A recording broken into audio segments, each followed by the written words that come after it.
Welcome to the Dark Ozarks. We are discussing the dark history of the Ouachitas and the Ozarks and their connections. But first, we want to remind you that the Dark Ozarks podcast is now available on Branson Podcast Network, Apple Podcasts, Spotify, Amazon Music, Google Podcasts, or about any other podcast platform. So many people may be wondering why we're discussing an area outside of the Ozarks proper. Why are we talking about spaces outside of the geological lines of the Ozarks? Well, maybe the Ozarks are just a state of mind. But seriously, there are a lot more things that go into a region than just geology, particularly when people are involved. And consequently, the lines and borders are a bit more fuzzy, with the connections and influences related to the Ozarks being quite significant. We will return to the Ouachitas and the Ozarks, but first we want to invite you to like, follow, and subscribe to Dark Ozarks on Facebook, Instagram, and YouTube, as well as your favorite podcast platform. We also invite you to become a Dark Ozarks subscriber on Facebook. On the Dark Ozarks Facebook page, click subscribe, have your login information ready, and join Dark Ozarks behind the scenes for only $4.99 per month. Your $4.99 per month subscription allows you to come with us on paranormal investigations, deep dive research, and topics too controversial for public view. The next 100 subscribers will be entered in a drawing for a free Dark Ozarks t-shirt and an exclusive signed first-run copy of the book Dark Ozarks, The Spook Light. Subscribe today to be entered in the drawing.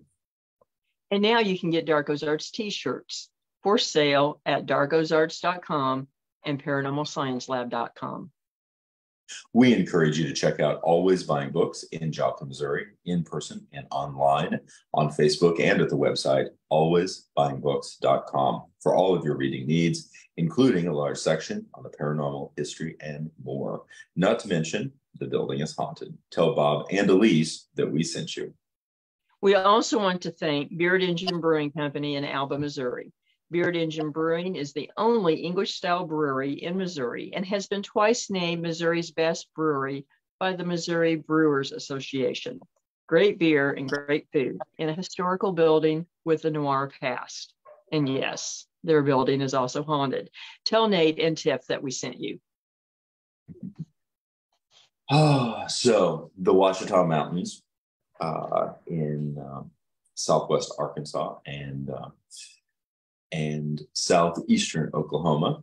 Our neighbors, our Ozark neighbors, the Ouachitas, are a mountain range that is distinct from the Ozarks. It is also separated, but from the Ozarks by the Arkansas River and the Arkansas River Valley. But culturally, there's a great deal of crossover. There is, and events in one affected events in the other. So it just made sense to understand everything that shaped our region.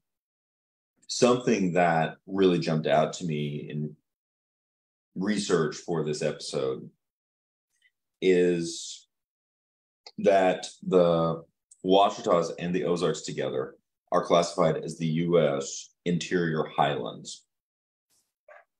And we tend to get, I think, tunnel vision about our regions and our region-specific areas. But if you were outside of the United States, for example, and was doing research on and came across the term U.S. Interior Highlands, to me, there's a resonating quality there. I live in the U.S. Interior Highlands, and even just for me reading that, I get very reinterested, I suppose, reinvigorated about the fact that we have this very unique space that does act differently, does stand differently than other parts of the United States, even parts that are very closely adjacent. I agree. And it also, I think, is, if nothing else, in an allegorical sense, analogous to the individuality of the culture of the region. there's a great deal of crossover, and then there are very unique things in both regions. We'll get more into this later, but I do believe that something that informs the substrate of the Ouachitas is the Caddo peoples, the tribes, which also contributed to the naming of the Ouachitas, and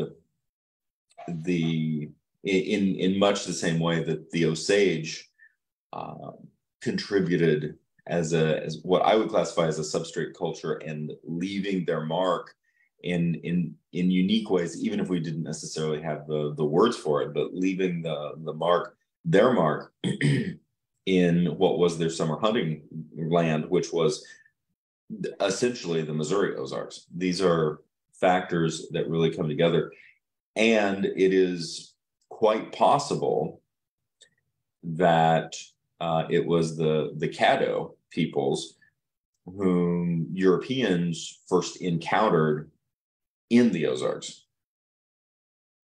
That's true. As far back as the 1540s with the Spanish. And it is the DeSoto's marching through the interior highlands, and something that does appear that we have much more documented evidence of is DeSoto in the Ouachitas, whereas DeSoto in the Ozarks tends to be a little bit fuzzier. That's true. There are indications that he made it into the Ozarks, but it's pretty well confirmed that he was in the Ouachitas. So, and I for one, and I've been wanting to see Mount Magazine forever. The highest natural point in the Ouachitas is Mount Magazine at 2,753 feet.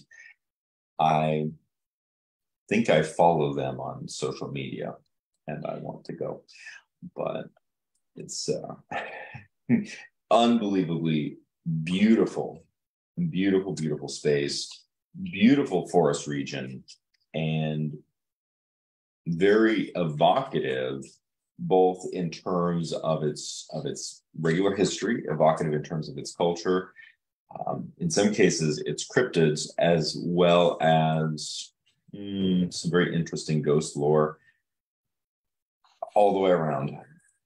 I think one thing that struck me as well is that we often talk about the Ozarks having been a very rugged area and isolated with scattered populations for a long time. But the Ouachitas actually were even less populated than the adjacent Arkansas Ozarks. And so you have much more of that threshold space feeling, as well as almost literally that you had fewer people around. And so things that happened, it's almost as if they took on a larger sense of folklore than maybe they would have in a more populated area. I think that is fair. And there are things about the Ouachitas that really stand out. For one, there's a number of plants that are endemic to the Ouachitas, and it's very, it has its own personality in terms of flora, and as well as just the geological space. And for individuals who speculate in terms of earth energy or earth magic, etc., the fact that you have such a unique space, such a unique mountain range, does contribute to speculation in terms of what might essentially be inherently conjured from the mountains themselves.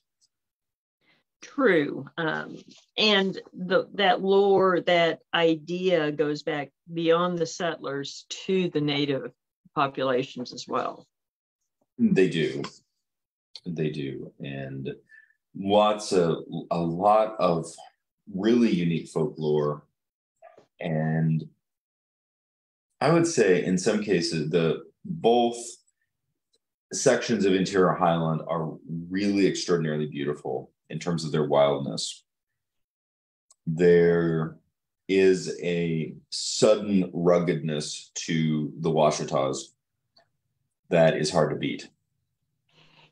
It is. It is. It's a beautiful space. It's been several years since I've been down there, but I do enjoy it. Do recall one camping trip down there that with the most rain I think I was ever in, and we managed to keep a campfire going, mainly to Alex's credit. So that was a trip that I won't forget. It left an impression. I now one of the articles that we had for research actually came from Hot Springs newspaper, referencing ghost places in the Ouachitas, and I found it very interesting. I liked that turn of phrase, and it's not necessarily for a spirit per se, but for the place, and particularly lone standing chimneys. And apparently there are quite a few in that region. I mean, and that you come across some in the Ozarks. There's one along I-44 between Joplin and Springfield that is pretty prominent if you pay attention on the south side of the road. And in researching that one, it is a standing chimney from a house that was burned in the Civil War. And it's still there 160 years later. And the other story that I know of up here that relates to that is outside of Carthage, Missouri. There's a county road that, and it's an example of urban legend and folklore developing very rapidly and changing. Over the course of about the last 15 to 20 years, kids have started referring to this road as the Witch's Road. And it centers around a place where there are two chimneys.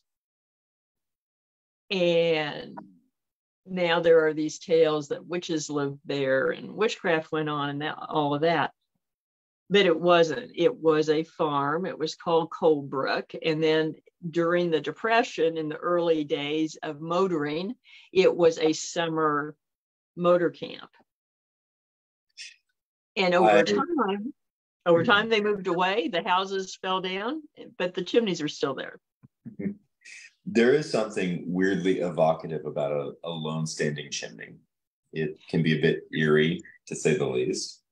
And perhaps simply because it denotes that there used to be something there, that it, and as longing for what that story is. Yes, and wondering. And this particular article is interesting because it details a haunting that is associated. It's ghost places scattered throughout the Ouachitas, from hotsr.com, Hot Springs, and referencing stories told by local historian and journalist John J. Archibald. And in short, someone takes a piece of the fireplace as a souvenir, takes it home with them, and poltergeist activity begins to develop in the home around the stone. It makes me think of a couple of things. One is the tales that we've talked about previously, things like buttery sprites and so forth, of elementals connected to a home, and particularly the hearth or cooking in some fashion.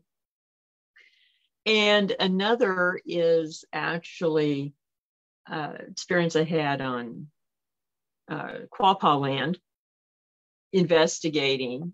And there's actually not far from Goatman's Holler, an area where years ago some murder victims were found.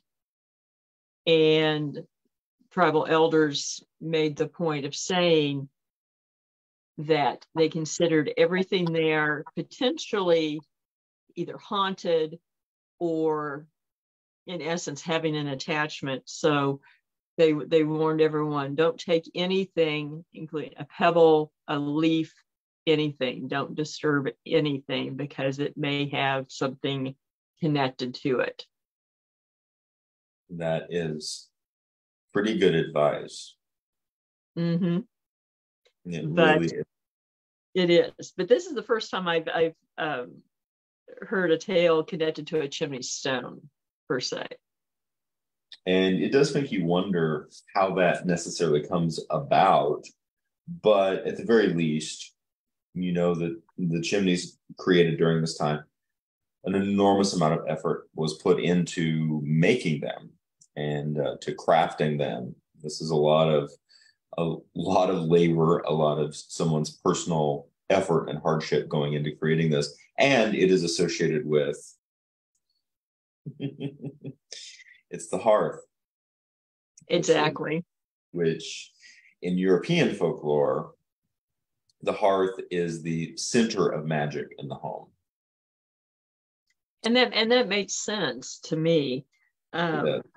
I do like one quotation in the article that says, I haven't seen another part of the country that leaves fireplaces alone, but we not only leave them alone, we also take care of them.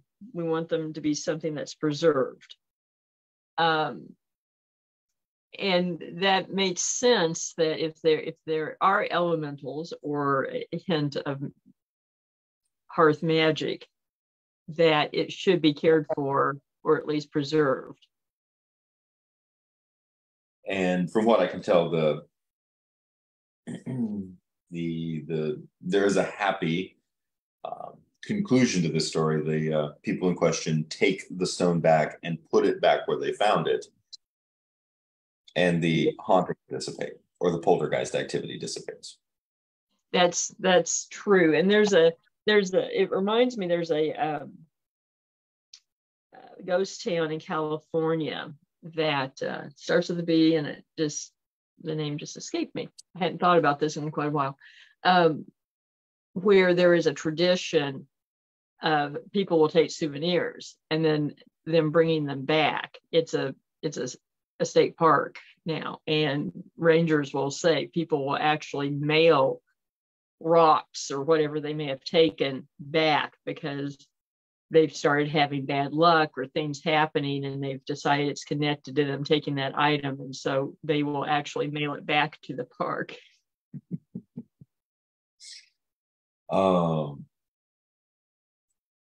Speaking of ghost towns, and not ghost towns, but I'm going to pivot momentarily to Cripple Creek, Colorado. Oh, I love Cripple Creek. I, along with my family, got to stay in Cripple Creek once. We did not go to the Imperial Hotel. I was 8 years old. I was quite disappointed there were no Imperial stormtroopers at the Imperial Hotel. Because I was 8. But the hotel that we ultimately ended up staying at had originally been a schoolhouse. Oh, neat. And the room that we were staying in had originally been a classroom. Oh, neat. And I remember looking out the windows. The room itself was on the northwest corner of the building, second floor, looking out over the desolate mining mountains. And we took several photos inside the room. And when we got one of the photos back, it had a very interesting space within the photo, white and blue, vaporous figure. really? In the photo. Of course, this was 1987, summer of 1987, and you've sent film in to be developed, that sort of thing. And I remember us looking at it and just going, that's interesting. Definitely. I should say I might be able to find that photo. But I would love to see that. And of course, it might just be light in the film. It could be just an odd aberration, but it was the only photo on that roll that had anything weird on it. Interesting. Well, and now you can look back at it with the benefit of years and investigations, and look at whether or not you think it is still anomalous or not when you see it. So when you do, exactly. So did not have that kind of experience at Cripple Creek, but I do recall we rode the train. Nice. And I remember thinking, narrow gauge trains on the side of a mountain. I'll take my train on flat ground.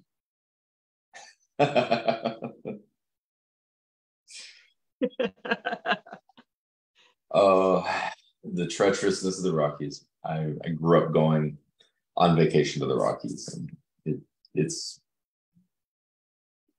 an amazing. No matter what state you're in, it's phenomenal. They are. That being said, I like my trees, so I do too. Hills and hollers. Hills and hollers and trees. And along with that, now an important part of the Ouachita region is actually just outside the Ouachita region, which is in the area of Texarkana, and on the intersection point of three state lines: Arkansas, Texas, and Louisiana. And not very far from Texarkana is Fouke, Arkansas, and the Fouke Monster. Yes, and the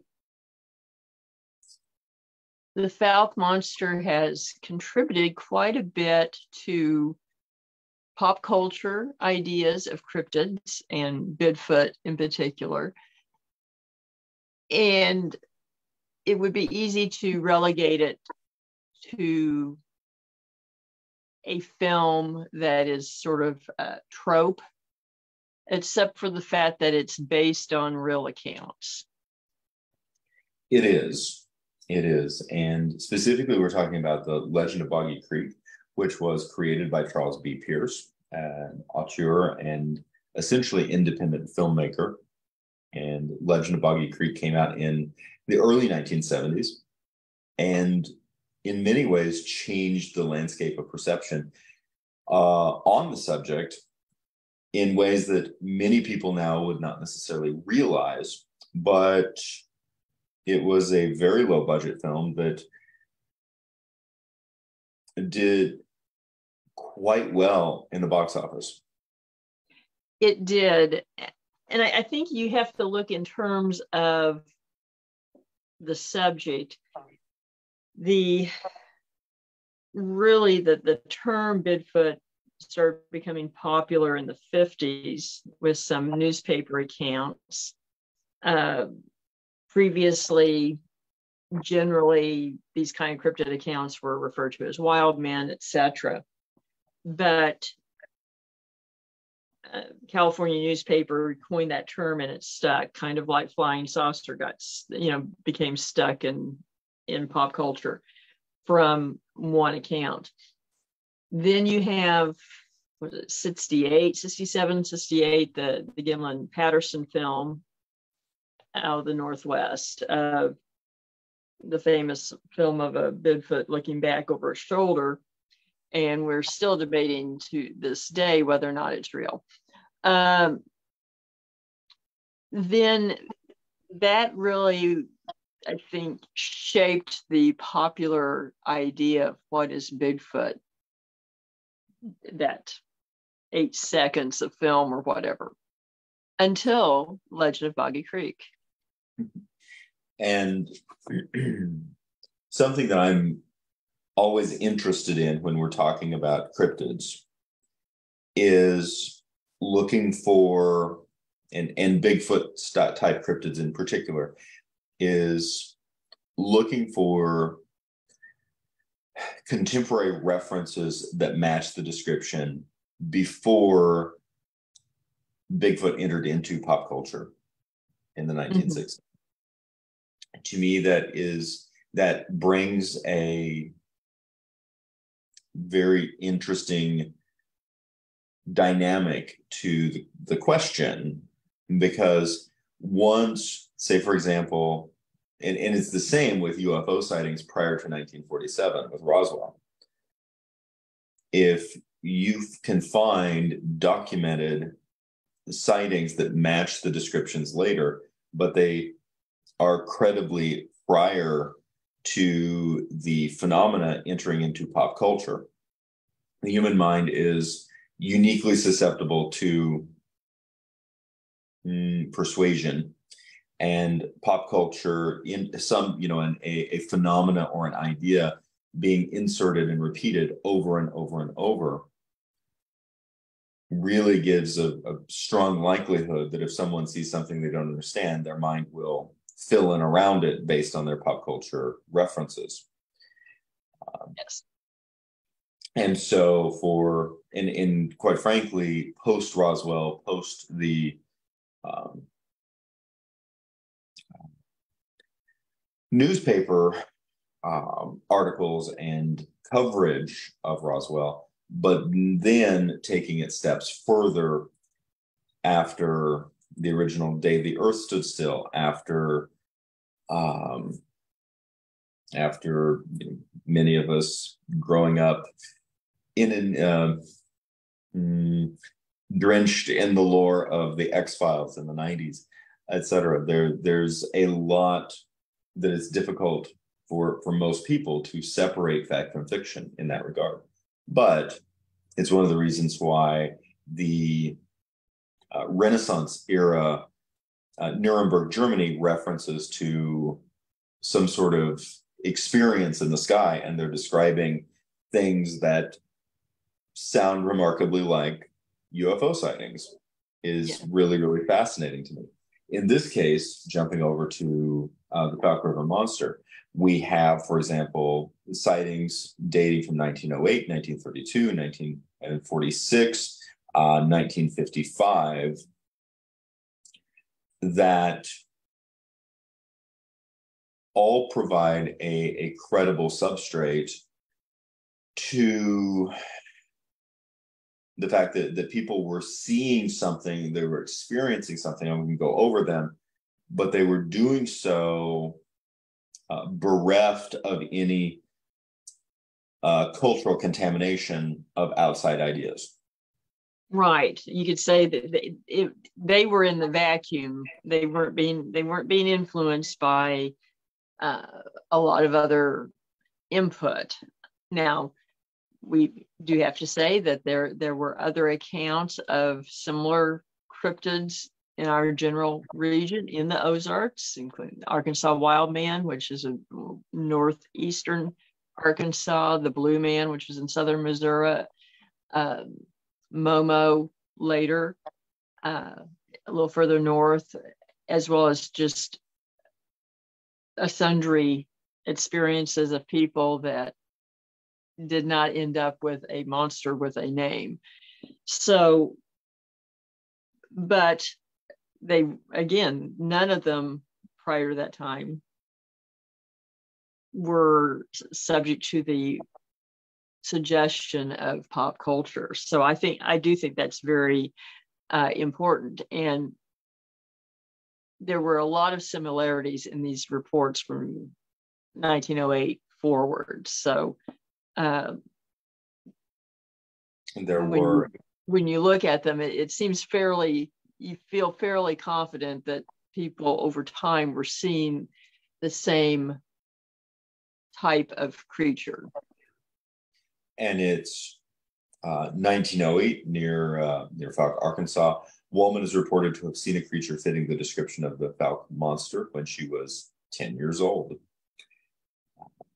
In 1932, Jonesville, man sees a hairy, man-like animal from his porch. It quickly moved out toward the fence on the property and disappeared into the woods. 1946, woman sees a strange animal in the field by her house.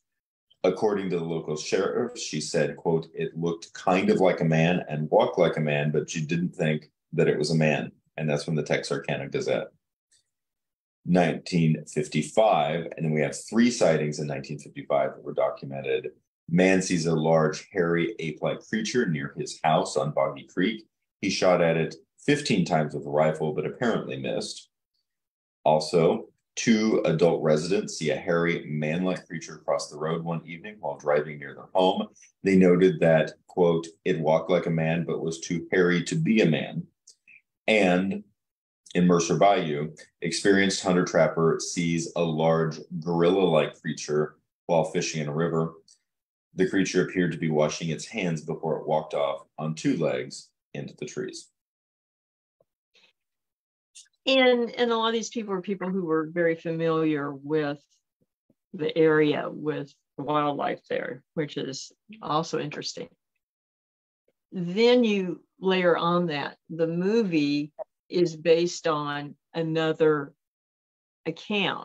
real account of the Ford family. It is. And I also want to take a moment. We're going to talk about Charles B. Pierce as well, but I want to take a moment to recommend watching Legend of Boggy Creek. It is surprisingly very, very beautiful. It is, and really it holds up over time well as a piece of art, and really captures the sense of place, I find. And I think that we can thank Charles B. Pierce for doing much more than the casual observer might realize in terms of shaping public consciousness and public, in some cases, awareness or fear, both in terms of Boggy Creek as well. We'll get to this a little bit later, but in terms of the slasher horror genre, which started with some Texarkana murders in 1946 that were quite gruesome. So it is a very interesting path that you have an unsung artist, filmmaker in Arkansas who, from the outside looking in, inexplicably impacts a great deal of public of our consciousness, both in terms of cryptozoology, the horror slasher genre of film, and in some cases, great westerns as well, all coming out of this corner of the interior highlands, Ouachitas / Ozarks. Yes, certainly an area that you don't associate with those art forms. No, you do not. Now, it makes me want to get down into the Boggy Creek area more. And we did a screening of Legend of Boggy Creek not too long ago at the Coleman Theater in Miami, Oklahoma. And what are some of your takeaways from the film? Now, the film is an artistic, takes artistic license with aspects of it, but it also utilizes a number of people from the area. It was filmed on location in the Texarkana area. And what are some of your takeaways on the film? The sense of place is conveyed, the sense of something being at your periphery that is a danger. Very well done. I really enjoyed that they used locals for small parts and extras, and it did a very good job of illustrating how people are received when they have this very out of the ordinary experience. Everything from ridicule to almost being ostracized to you're crazy, all while you're dealing with something that you can't really explain. And it's done in a very really human way that we get, I think we get desensitized with flashy movies with lots of CGI and effects and everything. And this was more human. I would almost say a noir horror movie, although it didn't adhere to all the aspects of noir. And so that sense of being immersed in a situation that does not seem to make sense, I think, is what was left with me. Legend of Buggy Creek is, I believe, very much informed by a Southern Gothic soul. Yes. In its substrate. There's a scene in the film when the local hunters, the men of the community, are gathering together. They've got their dogs, they've got their coonhounds, and they're getting ready to go see if they can find the monster. And the fact that it was filmed in the early 70s, it was very beautifully shot. The scene to me is, well, let me wind back to re-emphasize or to emphasize something that you already said, which I fully agree and hardly endorse. There's typically in a modern film, that would be a throwaway scene, simply to heighten the larger narrative. But in this scene, it actually reminds me of the documentary footage that was filmed in Shannon County at about the same time. That's was I believe a public television documentary, and the footage is available on YouTube in Shannon County, Missouri. But there is a captured moment in time in these men, in their faces, in their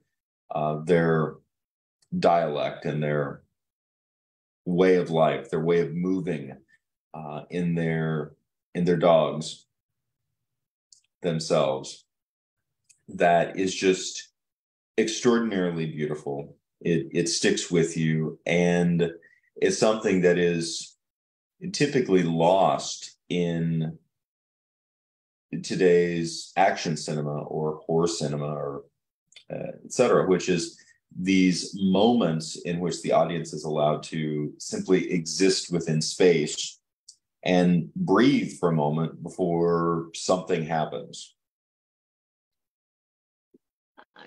That's true. And that scene does stick with you. The other one that sticks with me from that is actually one in which Charles B. Pierce is in himself. And that's when he's portraying a witness who witnessed the monster as a child. And he goes back to basically the shack that he grew up in and is sort of reliving this moment. And it's done in such a way that it doesn't stigmatize, it does not label, it does not, it's non-judgmental, I think is a good way of putting it, because it would be easy to make it judgmental of the place, the scene, of poverty, of a place and time that was fading into the past even then. And it's done very respectfully. And I think that is telling of the art when they were doing it on such a low budget, but it conveys a dignity of humanity that so easily can be portrayed in a very disrespectful way. Which there are times when I'm watching modern media that it feels that there's a boilerplate, there's a template for how do you portray humanity, or if they are rural and south of Chicago and east of Philadelphia and west of Reno, Nevada. And it is scary how easy it is to paint hundreds of millions of spaces in one brush. And that is one of the beautiful things about this kind of properly done independent cinema, in independent film, that it really allows for that kind of heart to be explored and to be documented. Really, even if it's fiction, it's still documenting an idea in a very respectful way. And you wouldn't necessarily anticipate that from a retelling of the legend of the Fouke Monster and the cryptozoology of Boggy Creek, but it's there, and it's well worth people's time. Legend of Boggy Creek 2 is a bit more troubled. Well, and Charles B. Pierce said the same thing. In fact, he ultimately said he regretted making that movie. He was pressured into doing so because of the success of the first movie. And at the same time,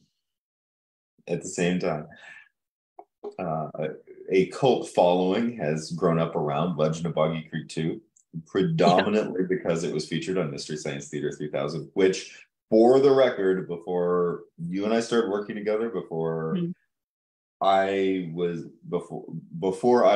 heavily invested in the Ozarks, I actually watched Legend of Boggy Creek 2 on Mystery Science Theater 3000. It became probably one of my top 10 favorite episodes of Mystery Science Theater 3000. And despite its flaws and despite its sometimes hysterically funny riffing, it also has some very beautiful documented moments. It does. And I think that says something about Charles Pierce. And I guess we should say, too, that he was not just a local independent filmmaker. I mean, he had a very deep background in film in Hollywood. And so he had the benefit of, I guess, sort of the technical benefit of working in Hollywood and then applying it to subjects that he was interested in. And he worked, not only was he a filmmaker himself, but he worked on a number of films and TV shows that were extremely well known. Yes. So, I mean, he was very, very proficient in what he did. and really played with a lot of very interesting genres that were, that have continued to impact American culture as a whole, as well as highlighting this region of the interior highlands region that includes the Ozarks and the Ouachitas. And I think that also, it stands to reason that his film, The Town That Dreaded Sundown, in relationship to the Moonlight Murders of the Phantom Killer, is pivotal in its impact on the horror slasher genre. It really is, because it really comes in at the very beginning of that movement, and I think it really did impact some of the later bigger budget slasher films. Have you seen it? I have not seen it. You have not seen it, because we've done through Paranormal Science Lab, we have done presentations in conjunction with Bookhouse Cinema of the movie, and I really love the movie, to be perfectly honest. And I am looking forward to seeing it, in all honesty. And it's based on the Texas Moonlight Murders, which took place over a 10-week period between February 22nd and May 3rd of 1946 in Texarkana, in the Texarkana area, Miller County, Arkansas, and Bowie County, Texas. I've got to check on my puppy for just a moment. Our documentation is on page 17. Would you go ahead and let people kind of give them an overview of the case? And I will be back in just a moment. Okay. I think, first of all, you have to have the sense of time of this. This is immediately after the end of World War II. People are sort of getting back to normal routines and feeling more, I think lighthearted is not exactly the right term, but back to normal. And so just shortly thereafter, there is a series of events that occurred between February 22nd and May 3rd of 1946, targeting young couples, including Lover's Lane scenarios. And then also at an isolated farmhouse. The attacks were nationally reported on. People started being fearful. They said the store sold out of guns and ammunition, locks, anything that they could do to protect themselves. Even some young people tried to lure the killer out to be ambushed in groups. And there totally were 4 attacks and 3 murders. And they were all, I think the oldest victim was 25, and I think the youngest was about 18 or 19. So these are people who should not be at risk. And I think that is part of the horror, is that there seemed to be no rhyme nor reason as to why these particular victims were targeted. And the chilling part is that the individual doing this was never brought to justice. Never officially brought to justice, no. And that's, I think, why it ended up with the moniker of the Phantom Killer,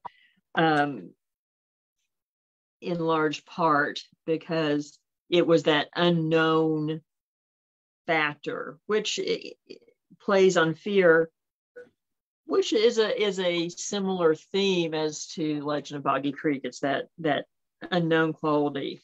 You had victims that were shot dead in their car. You have some of the survivors, making descriptions, but nothing that was detailed, really. And so the police were kind of at a loss, and that's part of the problem. But in the end, there is an idea of who might have been the killer,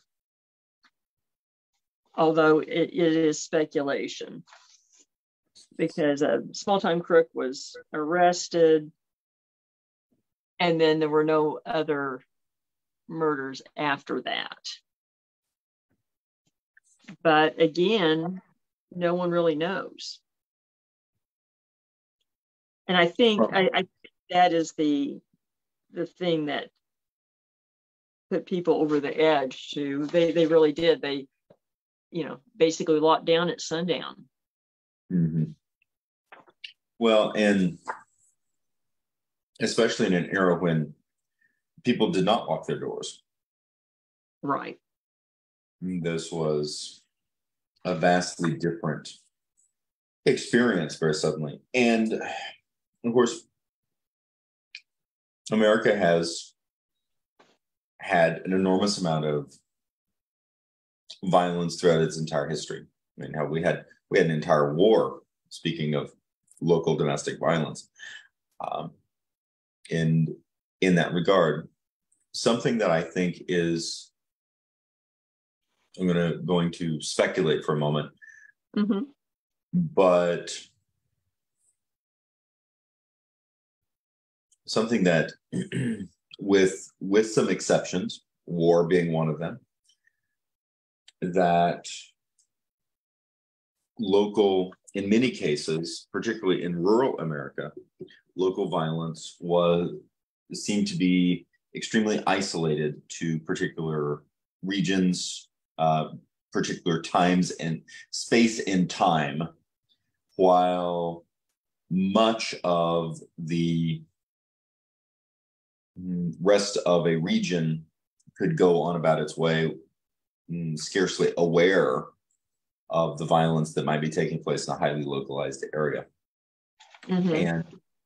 And to a large degree, certainly not to a fault, but to a large degree, large swaths of middle America were surprisingly peaceful, surprisingly pastoral, surprisingly safe in terms of living life free of this kind of expectation of this kind of violence. And the truth is that since the 80s, for a wide variety of reasons, many cases based on perception, in some cases not, we have become a more vigilant society. We do things like lock our doors when we get home. We lock our doors when we leave home. Those types of things. And it is certainly for myself, I grew up with the idea that you lock your doors. Even though I grew up in a very, comparatively speaking, rural and pastoral and quote unquote safe environment. But my mom always made note of that, because when she was growing up in rural Southern Iowa in the 1940s and 50s, they did not lock their doors. That was something that had shifted. And of course, the stranger that in the very early 1970s, when my mom was home alone as a young woman with two little girls, the stranger who walked up on the front porch and tried to open her front door, but she had happened to have the screen door locked that morning, ensured that she always made sure that the front door was locked no matter what. Exactly. And this is one of those cases that kind of highlighted that because of sort of the fallout, because as this case is being investigated, there are several characters that come to light that all potentially could have been a killer, if nothing else, highlight those latent dangers that people were not thinking about at the time. Anything from, an 18-year-old university freshman, Henry Tennyson, who killed himself with a cryptic note that about three of them, confessing to three of the murders, although they never could find any evidence linking him to the murders. Then there's a 21-year-old soldier or machine gunner who turned himself into the police in Los Angeles, claiming to have awoken from a fugue state of several weeks on the day of the Starks murder, one of the murders, with his rifle missing. And he heard that they were looking for a suspect that roughly matched his description, so he hitchhiked from the Texarkana area to LA, feeling like he was running for murder. Even saying, I'm my own suspect. And they arrested him, but after interrogating him, they decided his story didn't make sense and indicated that he probably wasn't involved. And there's just several of these incidents, including one that was announced that there was an escaped German prisoner of war they were looking for. I mean, all of these things just heighten that sense of fear. And looking back now, you think, boy, this sounds like an 80s slasher movie. And something else that comes to mind as we're reviewing this material is that lots of weird moments and weird things are constantly happening, and the mind does not innately put them together and say it must be connected all the way up until something like this happens. And then once you go on this high alert, it's very easy to begin drawing connective lines between all sorts of things and saying, oh, it must be proof that it's this. It must be proof that it's this person. It must be proof that it's that person. And in some cases, which I find very interesting, I'd be curious as your thoughts, just in terms of your experience with people in these types of situations. Individuals who, in all probability, had nothing to do with the crime, suddenly being exposed to the media coverage of it, being apparently in a very unique state and a unique frame of mind, and then coming forward essentially saying, oh, I think I might be the murderer. There are situations like that have happened in court cases. And I think sometimes it is a function of mental illness. Sometimes it seems, I've seen situations not quite to that extent, that dramatic extent, but people saying things that on the surface appear either crazy or appear to implicate themselves in something that turns out, if you start digging, comes out of some sort of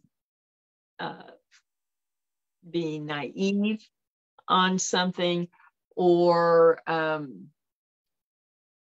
just being almost too open with their internal monologue. I've seen a number of people end up accused of doing different things that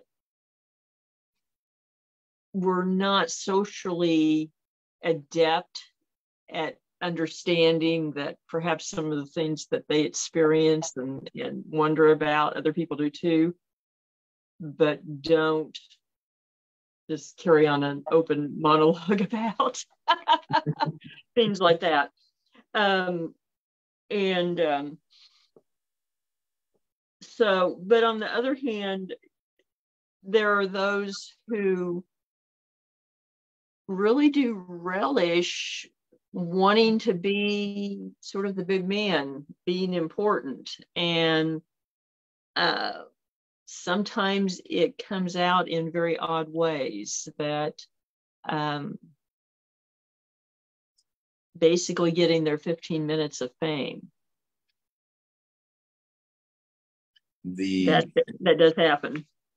The human mind is drastically more complex than we give it credit for. And there are times under certain social and biological conditions that it can get very weird in a great big hurry.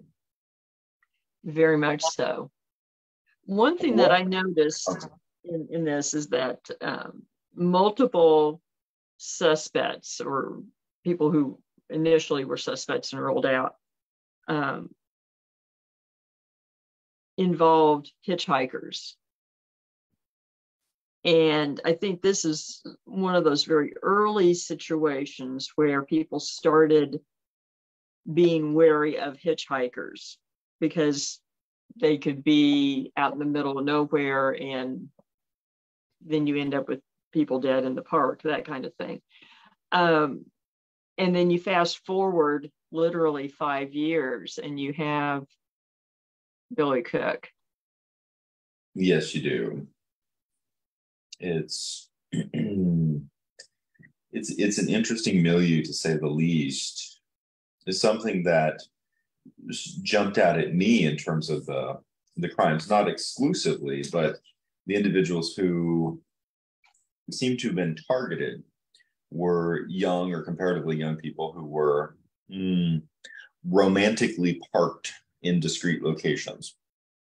Yes, all except for the young woman at the farmhouse, yes.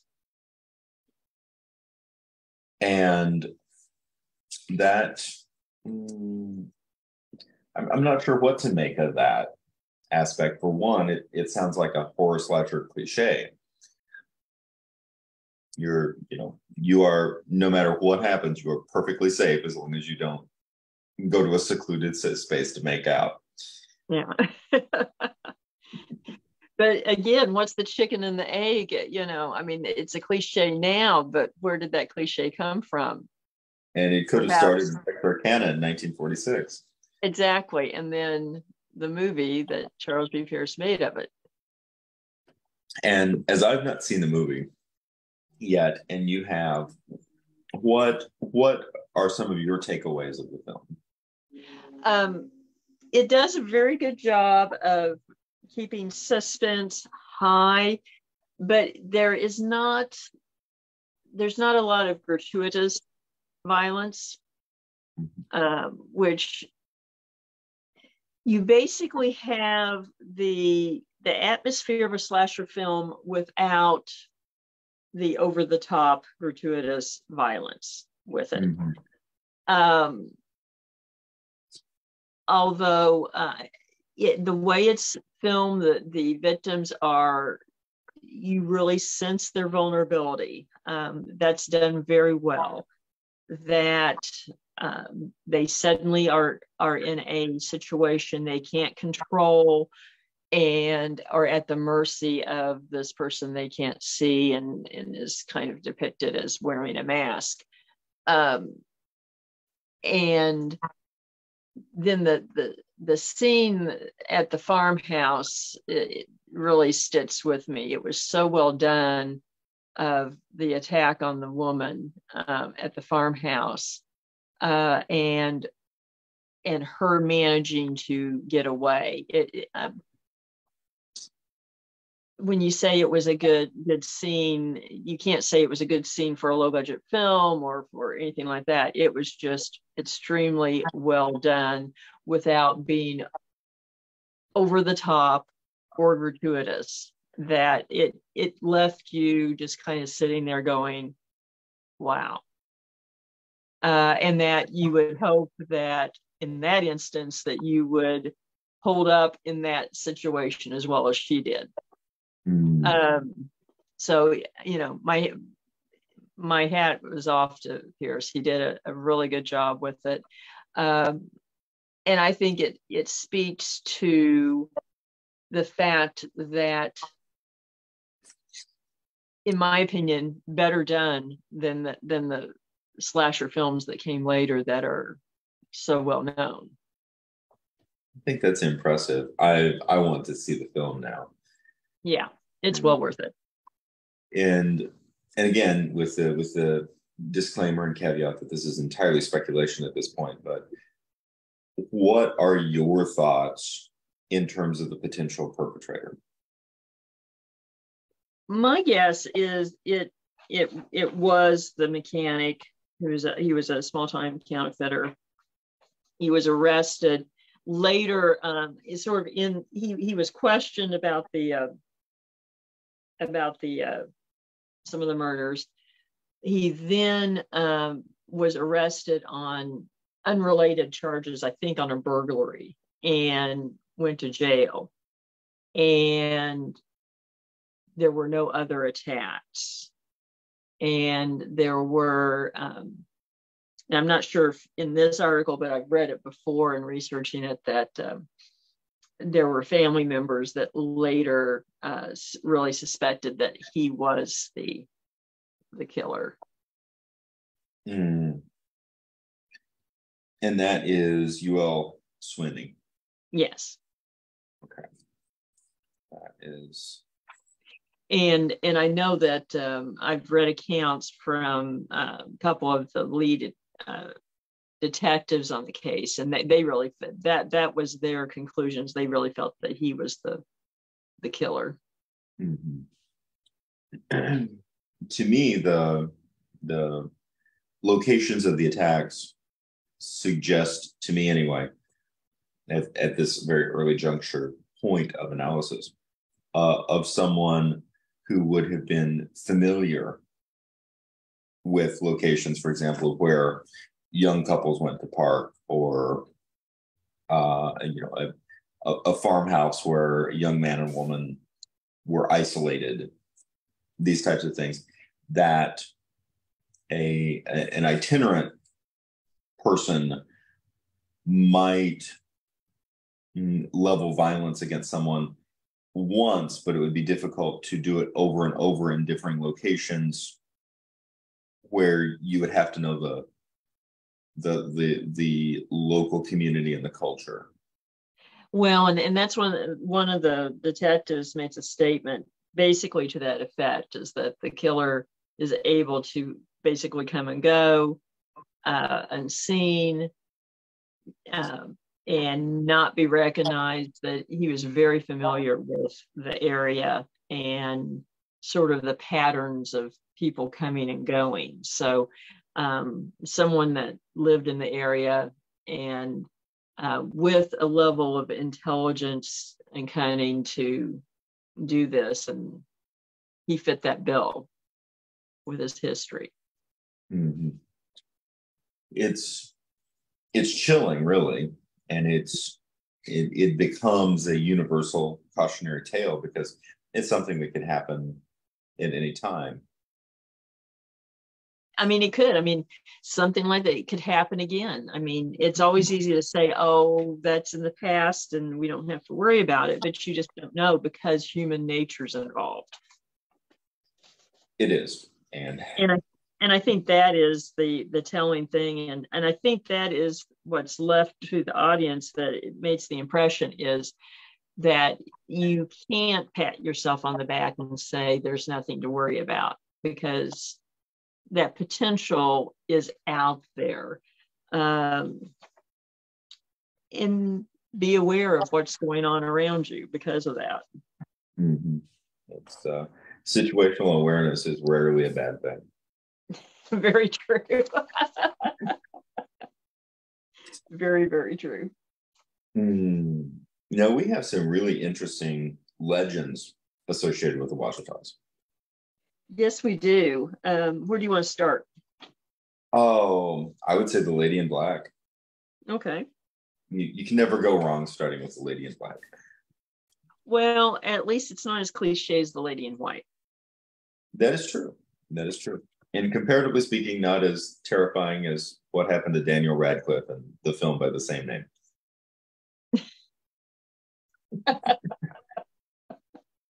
Touche, touche. For the record, I love the film The Lady in Black. I deeply appreciate that they cast Daniel Radcliffe in it. Mm-hmm. At the same time, there's so many key moments in the film. I kept catching myself because I was going, dude, you're Harry Potter. You surely have a spell for this.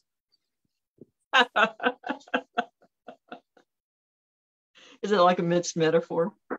Yes. Well, he's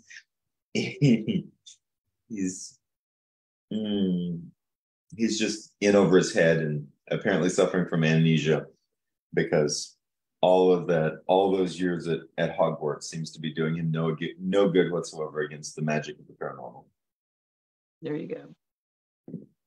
You just didn't pay attention. That's what you get for using Cliff Notes. I guess so. It's unfortunate. They should have sent Hermione. She would have handled that ghost like that. What I do like, there's one thing I like about this Lady in Black story. Now it takes place. You have your tragic love story, ghost story, and competing universities. Yes, with it's competing football. Yes. It's kind of like Romeo and Juliet on the gridiron.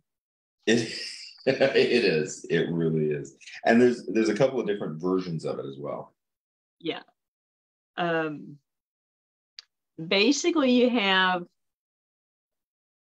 Ouachita Baptist University and Henderson University.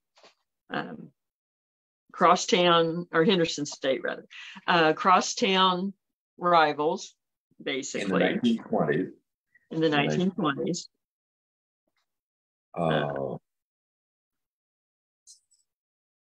And let's see. At Ouachita, we have the girl, Jane. Yes. And her name stays the same across the story.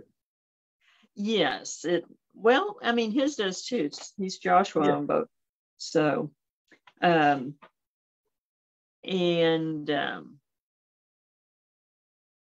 fall in love, but apparently she doesn't stack up to Henderson standards. So, and he dumps her. He dumps her and takes another girl to the homecoming dance. Now, this is where there's at least two different versions of the story. In one version of the story, Jane goes back to her dorm room, puts on a black dress and a veil, and walks to a cliff overlooking the Ouachita River and jumps to her death. Another version, 1927, has Jane going back to her room in Cone Bottom's dormitory, putting on a black dress and a veil, that is the commonality, before throwing herself down an elevator shaft. I don't know, throwing yourself off a cliff is a little more, dramatic, but going down an elevator shaft certainly has the same effect in the end. It's not the fall that hurts, it's the sudden stop. Yes. And as a result, she basically haunts the building that she lived in at school. Right. Which is the Cone Bottoms. And that, that she is seen every year on the anniversary of that homecoming. And the idea that students report seeing a faint black figure, hearing moaning, feeling cold hands or sudden temperature drops, And apparently she's pretty harmless unless she finds out you're related to the girl who stole her boyfriend. Yes. And this tends to happen on homecoming every year. So that gives you a little different homecoming tradition. Now, it also functions, there's very strong urban legend aspects to this. Mm-hmm. But there's also the information that says that the lady in black actually began in 1912, following the tenure, this is quote, tenure of a Henderson student named Nell Page, who was credited with creating the story. According to the original legend, the lady in black roamed the halls in the girls' dormitory, predicting who would win the Battle of the Ravine. If she wore black, it signified a victory for the Reddies. If clothed in white, a victory for Ouachita was predicted. After Nell's death at an early age, the story goes that it was her ghost who walked the halls. So basically, it became specific to her because of her death. Yes. And it is, to me, it's always interesting just because of the fact that we do have legitimate hauntings, a lot of legitimate hauntings in schools, a lot of hauntings associated with severe trauma, particularly if resulting in suicide. We have hauntings, as we've already noted in tonight's episode, with ghost places, hauntings associated, or hauntings, magic, and or poltergeist activity associated with attached objects. Mm-hmm. So a lot of this kind of lore has real documentation that can exist in real time, and we do investigations on this type of thing regularly in real time. We do. At the same time, we also come across stories like this that seem to have a very strong basis in a folkloric or urban legend base. Yes, and this one, I mean, not only do you have a lot of those that surround school, but I mean, this also lends itself to a lot of the suicidal princess stories. It does, which to a large degree is an Anglo-American creation myth. That it is has a lot more to do with romanticism of Western literature into the Americas than it has to do with the tribal Americans who are already here and probably not throwing themselves off of cliffs quite as regularly as the lore might suggest. No, rather doubtful. Rather doubtful. Now, opposed to that story that has the strong urban legend sense to it, you have something a little different with the tale of the ghost of Rich Mountain. Mm-hmm. And you do. And you have a very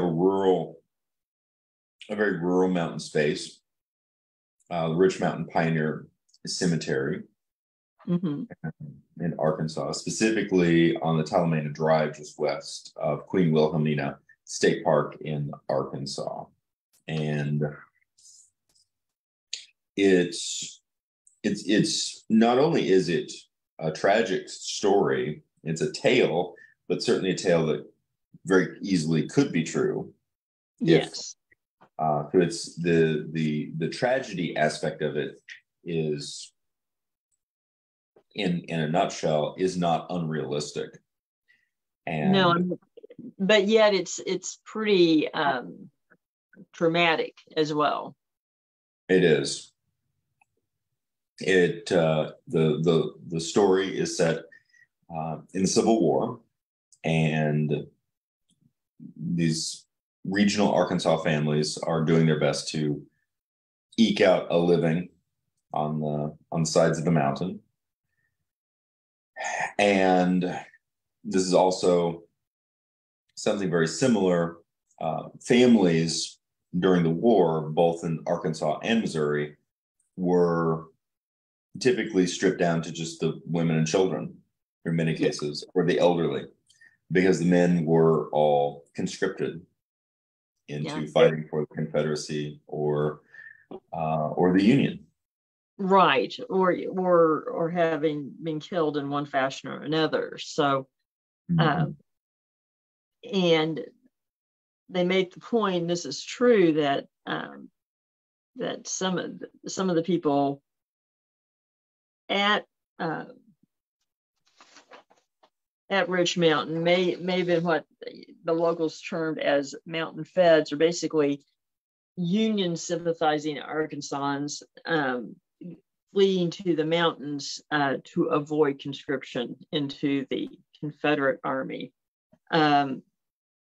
Whereas in southern Missouri, many of the Union sympathizers tried to flee north or into Kansas, and the Southerners headed to Texas, not stopping in Arkansas, ironically, typically.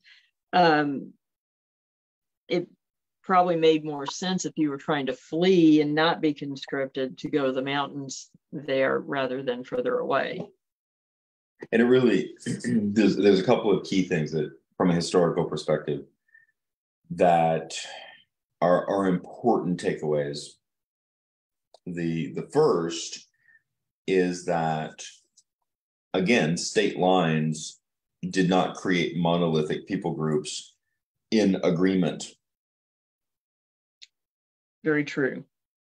Now, I think it's interesting, just last episode, we were talking about individuals with strong Confederate sympathies, and sometimes militantly so, in Southern Illinois. And we don't even consider this many years hence, we don't even consider the possibility that Illinois as a slave state. Illinois is the land of Lincoln. Illinois is a centerpiece of the Union. And the idea that there, in Little Egypt, there was a notable contingent of Confederate sympathizers at that time. And a lot of that, some of that had to do with economics, some of that had to do with ethics, but a lot of it had to do with just the people groups were involved, predominantly, and quite frankly, predominantly Celtic people groups, Celtic mountain people groups, who were angry about being told what to do, whether they were on the right or wrong side of history. Exactly. And so that may have been the case here as well. Yes. And in this case, in something that is particularly interesting, just to add these layers and layers and layers of complexity into the situation that the United States found itself in the 1860s, is that in the North, quote unquote, certainly in Missouri and I think Southern Illinois, it would be fair to say, you have Confederate sympathizing individuals fighting against, in some cases, simply fighting against the larger authoritarian position of the Union. Mm-hmm. And it looks here that we have mountain folks fighting against the larger authoritarian position of the Confederacy. Simply, don't conscript me. Right. Don't force me to be a part of your war. And there were a number of people who felt that way, regardless if their politics leaned one way or the other. So, yes. Oh, go ahead. No, I was just gonna say, that we see, and we see this in Missouri, individuals, for example, who very complex reasons and ethics involve individuals who own slaves who were very much pro-union, individuals who did not participate in slavery whatsoever, that were very much pro-Confederacy. It is layers of complexity, and each layer of complexity is in and of itself extremely complex in terms of the sociological, political, ethical, and ancestral reasons for why someone would make the decisions that they did. Yeah, it's at times very hard to put yourself in that spot in a very authentic way. So it is. Now, coming back to the ghost story, the ghost story is chilling, literally and figuratively, in the sense that it is winter. There's a brutal winter storm that is covering the Ouachitas in ice and snow, and there is a mother on Rich Mountain with a teenage daughter and several smaller children. No father is there. Perhaps he's been killed. Perhaps he's away fighting the war. Perhaps he was conscripted. Perhaps he was, as happened with many bushwhackers in southern Missouri, he might be on the run because he doesn't want to get conscripted into either side. Right. And the mother is severely ill with fever. The family needs water, and the oldest daughter is a young teenage girl, heads out into the storm in an attempt to find the nearby spring, and she is cornered by wolves. And I think that's something to note too, that we don't think about now because we don't have a wolf population left, but that was a very real danger, and there were descriptions of that during the Civil War in the Ozarks as well. I know in Carthage, Missouri, there were soldiers' diaries talking about late in the war seeing wolves openly walking the deserted streets. Yes, which is hard to contemplate now. It is, and when you add in, for example, the idea that not only could there have been packs of wolves patrolling, but in some cases and after some battles, the bones that the wolves would have been fighting over would have been human. Exactly. So, I mean, it is very, very, it's very conceivable that this, at least as part of the story, could have happened, that she's cornered by wolves. So she climbs a tree to get away. But again, it's in the middle of a bad winter storm and she freezes to death. Yes. And sometime later, her corpse is found. And she is buried in that cemetery. Yes, on Rich Mountain. And people have said that they would see her spirit in the graveyard, and that strange lights would often be seen in the trees. We wouldn't know anything about those kind of things. So, no, nothing at all. I want to digress into this for a moment. Certainly, cemetery lights, in some cases, is caused by gas coming off of decaying organic matter. Right. In that kind of situation, human remains. And it would have been at that time. Generally, you don't have that anymore with bodies being embalmed. But that would happen. But there are times there are lights seen in cemeteries and places otherwise, spook lights, ghost lights. I've seen free floating light floating through the trees at Peace Church Cemetery. I was going to ask. I thought I'd remember that. I've not actually been out to Peace Church Cemetery after dark. I've been there in the daylight hours. What, in your experience with that grave light, what did it look like? What was? Tell me about it. Well, to be honest, it looks like spook light. It appeared to be probably the size maybe of a soccer ball. Wasn't quite as big as maybe a basketball, but maybe 8 inches roughly in a sphere. And it was a bluish white light that floated through the trees and was probably about 25 feet off the ground and floated along the tree line on the east side of the cemetery.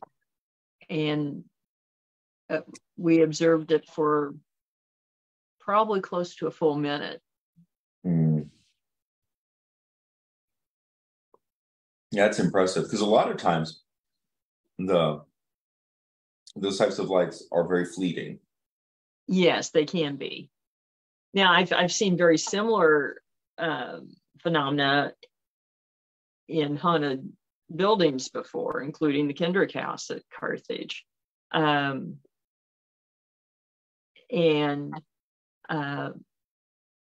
there are times that they are there for a decent amount of time, and other times it's just almost a blink of the eye. But yeah, it was visible for, I'd say, close to a minute. It just sort of floated in and around branches of the trees and just kind of went from the north end, rather than the south end, towards the north end, and until finally it was out of view.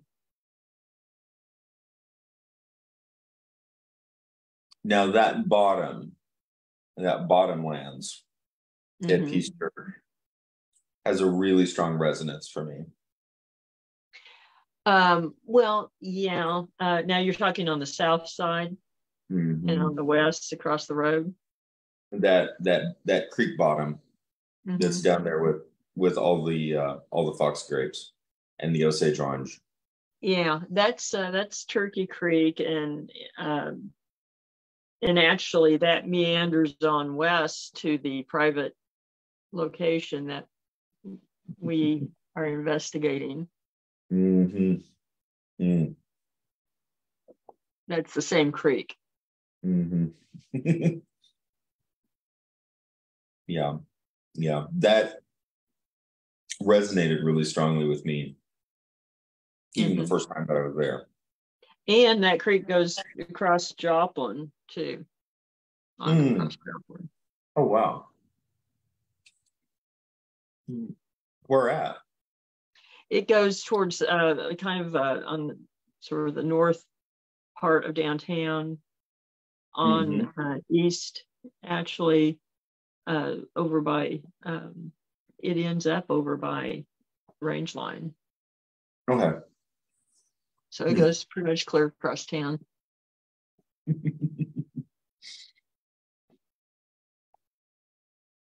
It's a beautiful creek.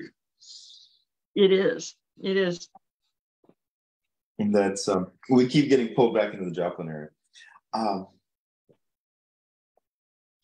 tonight's episode. Now, Legend of Fouke Mountain.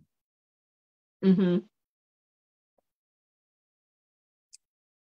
this was and perhaps a little cliche in terms of settler lore about Native Americans. Yeah, perhaps, although I don't know, it does make you wonder if there may be a grain of truth at some level with it, but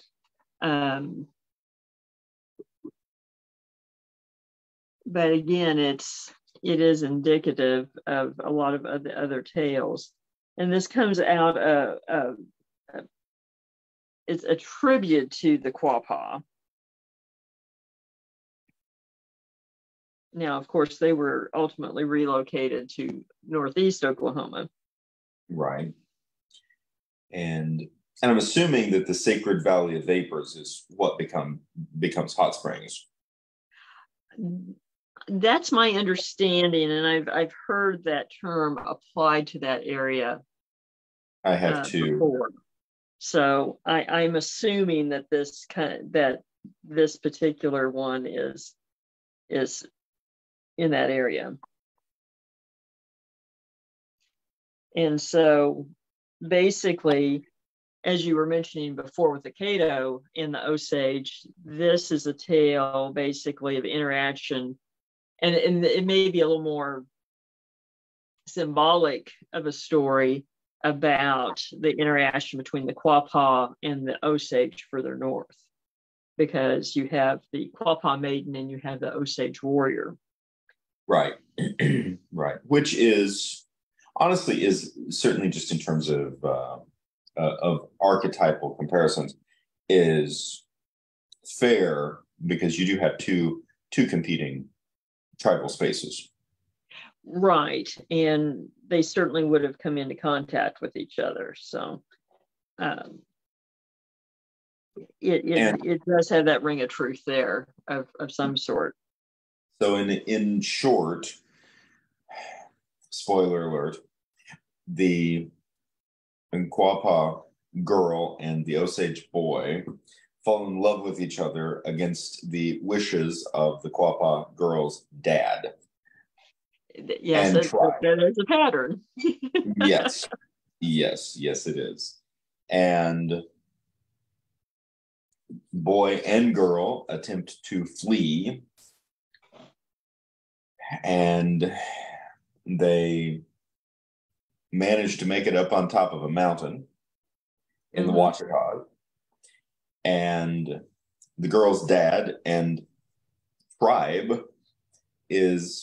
clan is chasing them, and they are about to be captured. And there is a lightning bolt that splits the mountain at its summit, and the two lovers simply are never seen again. Right.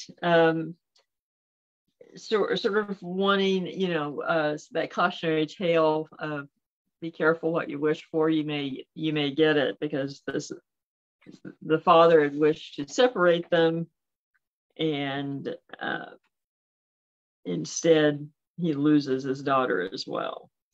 He does. Which is, there's, it's very difficult to sort out from whence that particular legend arose, but it is very beautiful and it is very poetic. It definitely is. I found it interesting. What did you make of the lore of the Lost Elves? Oh, I am never not intrigued by forest elves. And what we're dealing with is a folklore associated with the Caddo. The Caddo have extraordinarily rich folkloric tradition and cosmology. I think that it's fair to say that it goes beyond folklore. It definitely is within the larger sense of cosmology. For people who are not familiar, of course, the Caddo Nation is currently headquartered in Oklahoma, because it was former Indian territory. And the Caddo, originally the Caddo Confederacy, was a network of tribal people associated with the Southeastern Woodlands, or the Southeastern Woodland people, and Mississippian culture.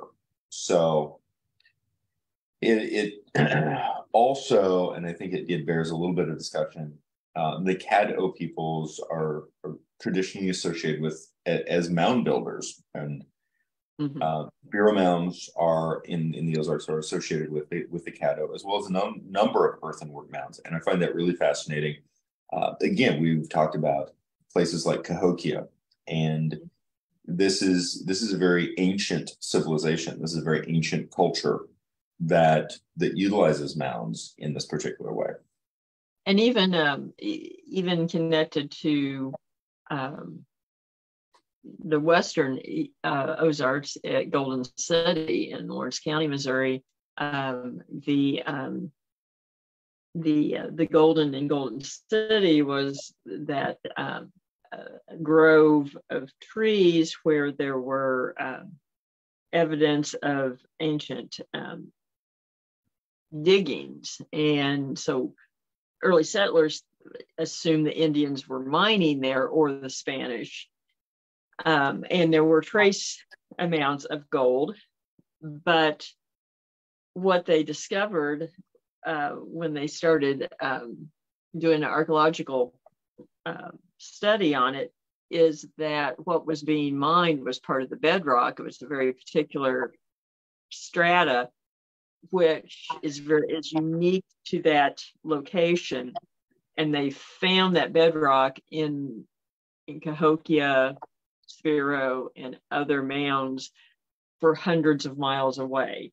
And they don't know what was so special about it or why they wanted that rock, but very interconnected with the Ozarks all around.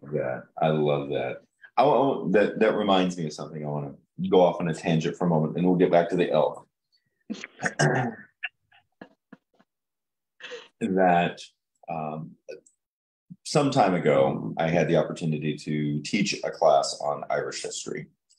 Mm-hmm. And in doing the research for that class, was something really fascinating, because, of course, we associate Irish history with the Celts. Yeah. But we also know that there was a currently unnamed Neolithic people who were in Ireland before the Celts. Right.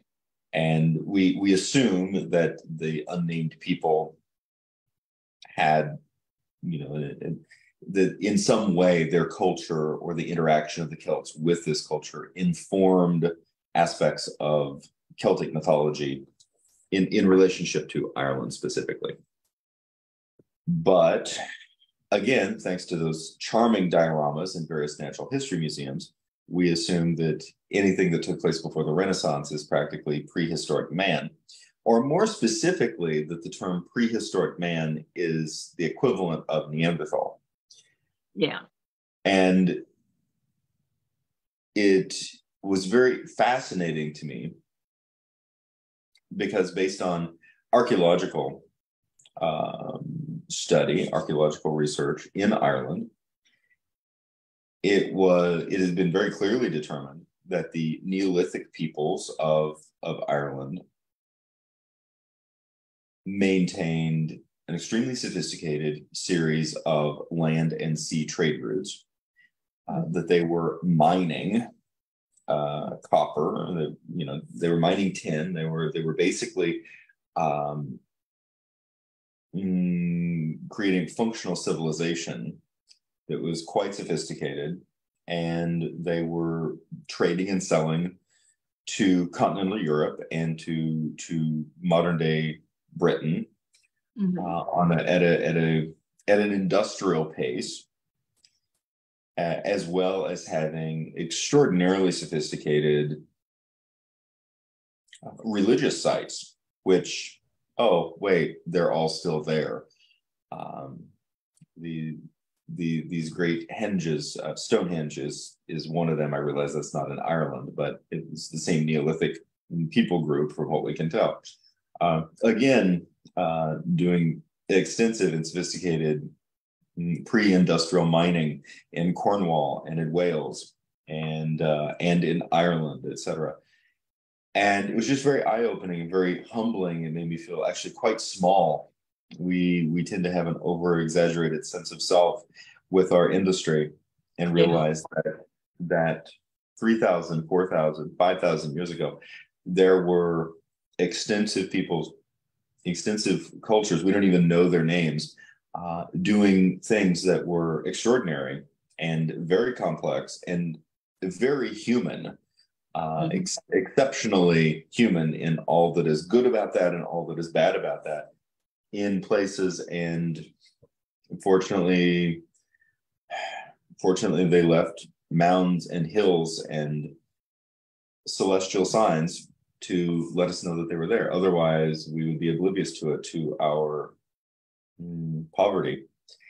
And that really reminds me of these Mississippian cultures here, these Neolithic cultures, and we call them prehistoric because they are before our written history. But unfortunately, our minds associate prehistoric with subhuman. Yes, or more primitive in nature. That really is a misnomer. That dare your average person on the street today to go out and put together an earthenwork city, but oh wait, it does need to be aligned with the sun and the moon, and there needs to be at least one religious mound, rectangular mound, that is aligned with the traversing path of Venus. Right, and find a particular rock that is unique to one location and transport it 300 or 400 miles. Yes. In various directions. Yes.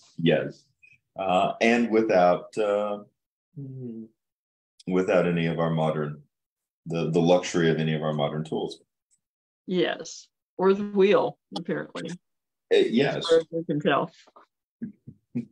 So along those lines, the Caddo, but the Lost Elves lore of the Caddo, they're also known as the Lost People in the Thickets. They are at times thought of as little people, at times thought of as ghosts. I find that particularly interesting. And we see this often where there's a great deal of ambiguity associated with the category of the being. Yeah. And specifically, this is from native-languages.org. In Caddo folk traditions, the Lost Elves are ghostly nocturnal creatures who haunt thickets and wilderness areas. They are the size of children and live inside hollow trees. Okay, at that point, that is creepy as all get out. Right next to your bridge troll. Actually, I think this makes the bridge troll look like Shrek. People who become lost in the wilderness may be turned into elves. Not only are you just going to be lost, you're going to become one. Yes. Now, again, we see an interesting point of comparison. This is not that much, this is not terribly far removed from some aspects of Celtic tradition. It is not. It also is making me remember earlier in the episode when we were talking about ghost places in the standing chimneys, that perhaps the Lost Elves were what are around the chimneys, which, of course, if they live in trees, chimneys may be analogous. So that is a really good point. And we do seem to, just in terms of an investigative side, we do seem to see spiritual entities of a variety of kinds being attracted to forms. We see, I'm reminded in terms of our own research at Yield English Inn, we have the ghost of a little girl who haunts the second and third floors, but we don't have any evidence of a little girl passing in the hotel. Right. Or specifically even, very close, it's not even something that, did she pass, in a building nearby? There's nothing that we can point to. So it's very So one of our speculations is that this particular spirit saw the hotel and was attracted to the form. Yes. And that may well be. So it is interesting to speculate that the lost elves of the Caddo may be attracted to the chimneys. I don't know. It just came to mind that I think perhaps it explains it a little bit.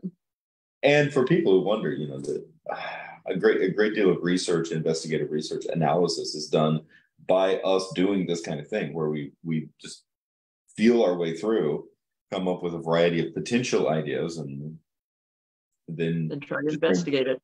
Yeah, do our best to investigate it. In that regard, and based on our time and based on the amount of information that we have, my thoughts is we actually have enough material tonight for an entire additional episode with just a little bit, especially dealing with hot springs. Yeah. We do have the journal article of medical tourism in the backcountry, alternative health and healing in the Arkansas Ozarks, which deals with hot springs and Eureka Springs. Mm-hmm. My thoughts for tonight's episode is dig into this particular journal issue, and then plan for a part 2 with the rest of the material. That's fine. It's I'm really excited to do more research on the Ouachitas. Me too. It's very fascinating.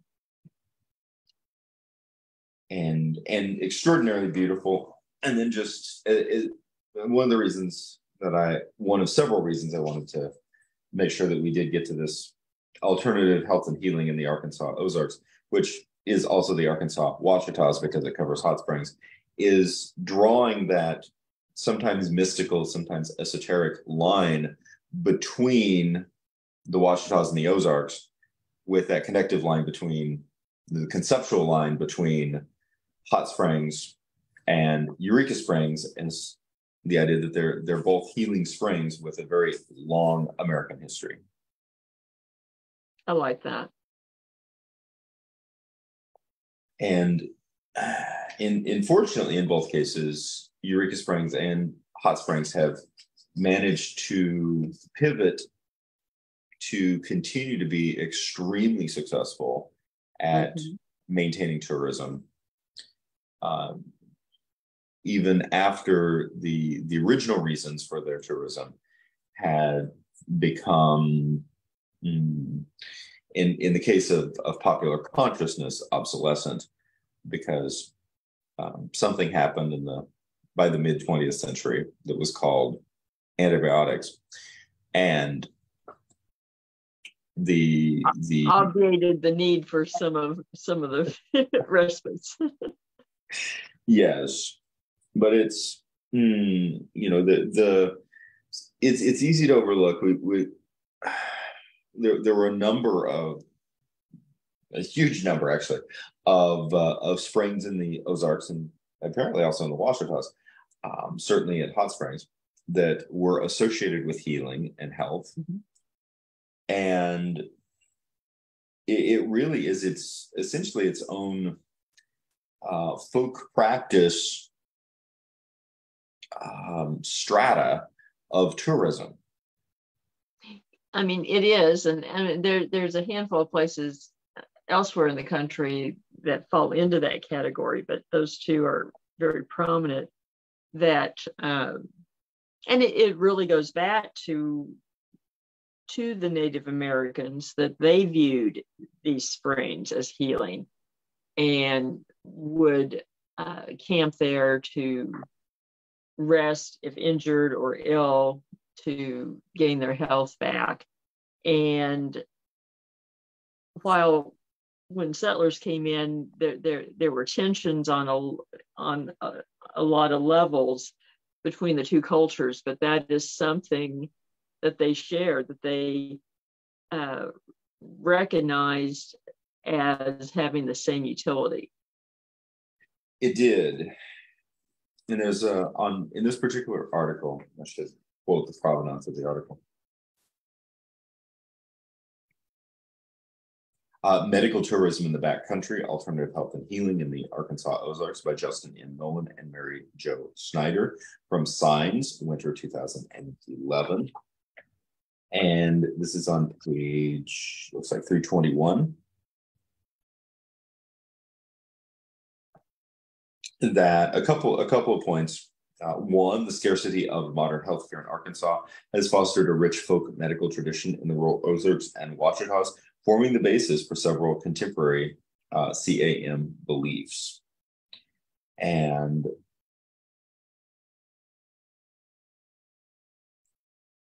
I think that to me, it's really interesting. I am a huge fan of this entire, essentially, subculture of self-care. I am too. I'm very much an advocate of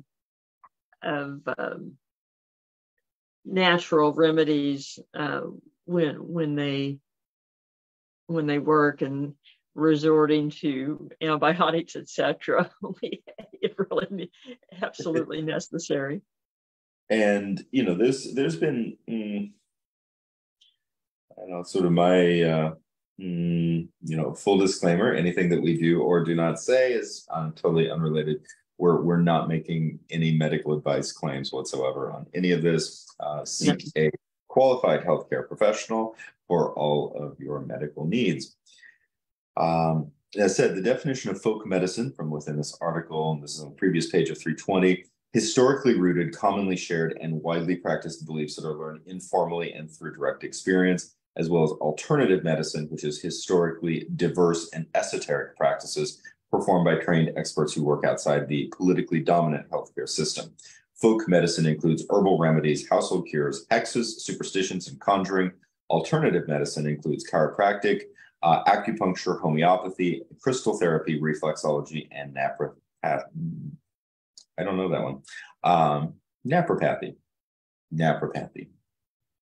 I'm not familiar with the term either. And and again, these types of decisions and things, sometimes it's just a folk interest, and sometimes it's a personal practice, and it's up to the individual. There's been a number of times that I've been very grateful for antibiotics, and then the rest of the time my goal is just to make sure that everything else I do ensures that I don't need antibiotics that often.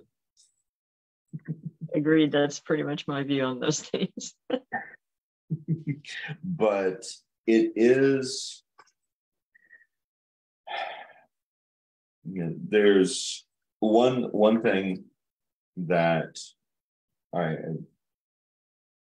came to an interesting arrival at several episodes back when we were talking about Healing Springs earlier, is that we do not take into account, certainly in the 19th century and the early 20th century, individuals, for example, in the summertime, in large urban areas, did not have the kind of access to clean water that we take for granted. That is fact, and there were a lot of waterborne diseases, typhoid, etc., that were epidemic throughout the 1800s and early 1900s.